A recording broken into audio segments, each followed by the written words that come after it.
Hello everyone, जय हिंद।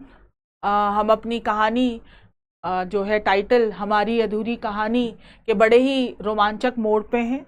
और अभी तक हमने कहानी में ये सीखा है, वर्ड पढ़े हैं। कहानी क्या सीखनी है कि लड़की और लड़के ने वहाँ पर जहाँ पर वो घूम रहे थे, अब वो स्वर्ग है या नरक ये तो अभी तक पता नहीं चला है।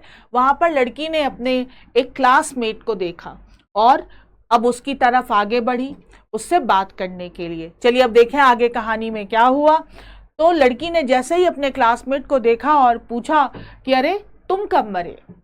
तो लड़के ने कहा, उसके क्लासमेट ने कहा, अरे तुम यहाँ कैसे।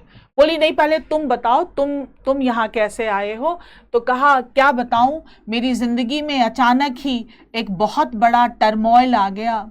टर्मोइल का मतलब होता है जिंदगी में तूफान। जब जिंदगी में तूफान आ जाए, केओस अगर केओस इन लाइफ, अगर जिंदगी में आपके हर तरफ अफरा तफरी मच जाए तो उसे हम कहते हैं टर्मोइल। लड़के ने कहा क्या बताऊं, जिंदगी में तूफान आ गया। एक दिन मैं कॉलेज में था, पता चला कि घर पे कुछ जो है वो एक प्रॉब्लम आ गई है और मैं बड़ी तेजी से बाइक चला रहा था। इत्तफाकन मैंने हेलमेट भी नहीं लगाया था। हेलमेट ज़रूर लगाना चाहिए, तो हेलमेट भी नहीं लगाया था और मेरा एक्सीडेंट हुआ और बस उसी टाइम पे मैं ख़त्म हो गया। लड़की ने कहा ओफो, मुझे बहुत सुनकर बहुत दुख हुआ, पर चलो कोई बात नहीं। अब दोनों अपनी जो बीती बातें, दोनों ही बड़े नॉस्टैल्जिक हो गए थे। एक और कहानी में मैंने आपको ये वर्ड कराया था, नॉस्टैल्जिया।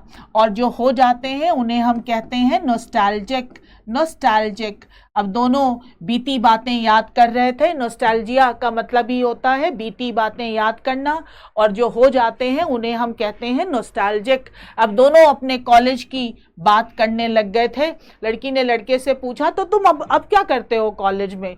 उसने कहा अरे मैंने अभी वहीं पे पढ़ाना स्टार्ट कर दिया है। लड़की ने कहा चलो अच्छा हुआ, और बताओ तुम तो जब कॉलेज में थे तो बिल्कुल बात ही नहीं करते थे। बोला हाँ ये तो है, लेकिन हम दोनों के बीच एक बिन बोले वाला एक अट्रैक्शन था, टैसिट।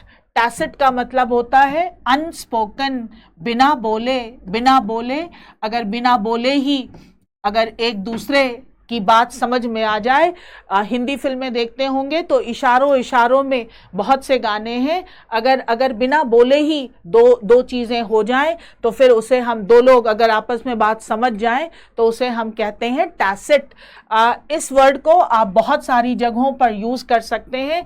जैसे अगर हम समाज में देखते हैं तो समाज में कुछ लोगों का, जैसे दवाई बेचने वालों का और डॉक्टर का, आपस में एक टैसिट एग्रीमेंट होता है कि दोनों, डॉक्टर वही दवाई सजेस्ट करेंगे और जो है वो दवाई दुकान वाले वही दवाई बेचेंगे। Tacit agreement, unspoken. लड़के ने कहा बट हम दोनों के बीच एक बिन बोले वाला तो रिलेशन था। लड़की बोली हाँ ये तो है। लड़की ने कहा पर मुझे ऐसा लगता था कि तुम बड़े नकचढ़े से इंसान हो। नकचढ़े से स्नॉबिश। मुझे लगता था तुम बड़े स्नॉबिश हो, बड़े जो है सुपरसीलियस।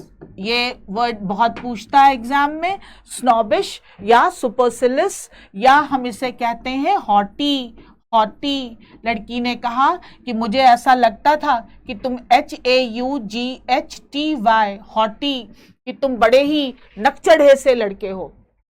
लड़के ने कहा अरे नहीं ऐसा नहीं है, मैं तो बहुत ही हम्बल सा इंसान था, बस थोड़ा बोलता कम था और मुझे ऐसा लगता था कि तुम बहुत स्नॉबिश हो। लड़की ने कहा ओ चलो कोई नहीं। लड़के ने कहा पर तुम्हारे प्रति जो मेरी भावना थी वो कोई इफेमरल नहीं थी। इफेमरल का मतलब होता है क्षणिक। इफेमरल क्षणिक नहीं थी। इफेमरल इज क्षणिक, दैट इज फ्लीटिंग, थोड़े समय के लिए। शॉर्ट लिविंग जो क्षणिक हो। मैं तुम्हें हमेशा ही पसंद करता था और मैं परपेचुअल, और मेरी भावना हमेशा तुम्हारे लिए ऐसी ही रही। इफेमरल और परपेचुअल ये दोनों एक दूसरे के ऑपोजिट वर्ड हैं। कहा मेरी फीलिंग तुम्हारे लिए परपेचुअल, हमेशा, इसे हम कहते हैं फॉर एवर, फॉर एवर, हमेशा के लिए सेम रही। लड़की ने कहा अब क्या हो सकता है। लड़की ने एक आह भरी, साय और आह भरना, अफसोस जाहिर करना। लड़की ने कहा अब क्या हो सकता है, अब तो मैं किसी और के साथ मर चुकी हूं। और देखिए जो मरा है उसके साथ में वो भी वहीं पे खड़ा है और वो भी यही सोच रहा है कि क्या पैराडॉक्सिकल कंडीशन है। पैराडॉक्स, पैराडॉक्स ये भी हम पहले कर चुके हैं कहानी में। पैराडॉक्स की क्या विडंबना है कि मरी मेरे साथ है और अब आह इनके लिए भर रही है। फिलहाल दोनों जो बिछड़े हुए कॉलेज के साथी थे उन्होंने बातचीत की। जो साथ में मरा है लड़का, उसने कहा अब चलो, अब बहुत देर हो गई है, अब चलो। जाते जाते जब गए तो लड़के ने उसको रास्ते में कहा कि तुम्हें मरने का अफसोस हो रहा है क्या, कि तुम मेरे साथ क्यों मरी हो। लड़की ने कहा नहीं, मैं इतनी जल्दी, मैं कोई वॉलेटाइल नेचर की नहीं हूँ। वॉलेटाइल, वॉलेटाइल का मतलब होता है जो बहुत जल्दी बदल जाए, अनप्रेडिक्टेबल, अनप्रेडिक्टेबल। आजकल मौसम देखते हैं ऐसा ही है, कब बदल जाए पता नहीं चलता, अनप्रेडिक्टेबल, वॉलेटाइल। लड़की ने कहा मैं इतनी जल्दी वॉलेटाइल प्रवृत्ति की नहीं हूँ, जो एक बार सोचा वही करते हैं। लेकिन लड़की के दिमाग में तो कुछ और चल रहा था। रात भर वो उसी उलझन में रही कि क्या मैंने इसके साथ मर के ठीक किया। बताओ। उस लड़के ने कहा कि वो उसका प्रेम मेरे लिए परपेचुअल था और इसके साथ मुझे मरना चाहिए था या नहीं मरना चाहिए था, यही सब उसके दिमाग में चलता रहा।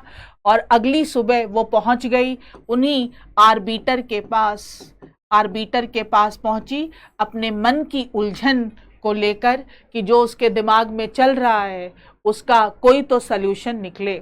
कल कहानी, हमारी अधूरी कहानी का कल अंतिम अध्याय है और हम देखेंगे कि अंततः आर्बिटर जी क्या सजेस्ट करते हैं। वर्ड देख लीजिएगा, टर्मोइल। टर्मोइल का मतलब होता है जिंदगी में तूफान। नॉस्टैल्जिया, बीती बातें याद आना। टैसिट का मतलब होता है बिना बोले, बिना बोले। स्नॉबिश, दैट इज सुपरसिलिस या हॉटी, जो बड़े नकचढ़े लोग होते हैं, जो सीधे मुंह किसी से बात नहीं करते। इफेमरल का मतलब होता है क्षणिक, फ्लीटिंग, शॉर्ट लिविंग। परपेचुअल का मतलब होता है अनंत, और ये बहुत पूछता है एग्जाम में। SIGHI का मतलब होता है किसी चीज को लेकर आह भरना। पैराडॉक्स, विरोधाभास, दो विपरीत सत्य। और वॉलेटाइल का मतलब होता है जो परिवर्तनशील, परिवर्तनशील। आर्बिटर हम इसी कहानी में पहले भी कर चुके हैं। वो जो ऑरा वाले, भव्य ऑरा वाले जो बाबा हैं वो हैं आर्बिटर। अब देखें कल वो जाती हैं हमारी प्रोटैगोनिस्ट बाबा के पास और क्या बात करती हैं। फिलहाल ये हमारी स्टोरी थी। हमने जो भी बेसिक ग्रामर में पढ़ा है उसमें हमने पहले ही भी बात की थी कि हम थोड़ा बेसिक देखेंगे एक्सरसाइजेस और साथ में बात करेंगे कि एग्जाम में कैसे क्वेश्चन आते हैं। तो चलिए अब ज़रा हम वो देखें।